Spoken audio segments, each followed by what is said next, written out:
நல்ல எனர்ஜெட்டிக்காக ஃபீல் பண்ணுறதுக்கு நம்ம ஃபுட்டில் எனர்ஜி சோர்ஸ் அதிகமாக உருவாக்குறது ப்ரோட்டீன் தான். இந்த ப்ரோட்டீனை நம்ம எப்படி எடுத்துக்கணும்னு பார்த்தீங்கன்னா, இப்போ என்னுடைய வெயிட் ஒரு 65 கேஜிஸ்னா டெய்லியும் 65 கிராம்ஸ் ஆஃப் ப்ரோட்டீன் நம்மளுடைய ஃபுட்டில் இன்டேக்காக இருக்கணும். இப்போ எதுலெல்லாம் ப்ரோட்டீன் அதிகமாக இருக்குது அப்படின்றத நான் சொல்கிறேன். ஃபஸ்ட்டு வந்து பார்த்தீங்கன்னா சோயா சங்க்ஸ், இந்த மீல் மேக்கர்னு சொல்லக்கூடியதில் 100 கிராமில் கிட்டத்தட்ட 55லேருந்து 60 கிராம் ப்ரோட்டீன் கிடைக்குது. ஒரு எக் எடுத்துக்கிட்டீங்க அப்படின்னா அதில் வந்து 8 கிராம் ஆஃப் ப்ரோட்டீன் இருக்குது.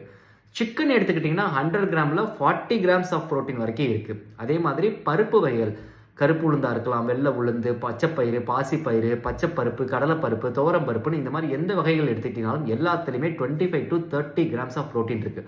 இது எல்லாத்தையுமே பேலன்ஸ்டாக எடுத்துக்கிட்டு ஒரு நாளைக்கு 65 கிராம்ஸ் ஆஃப் ப்ரோட்டீனை ரீச் பண்ணால் மட்டும்தான் எனர்ஜி கிடைக்கும்.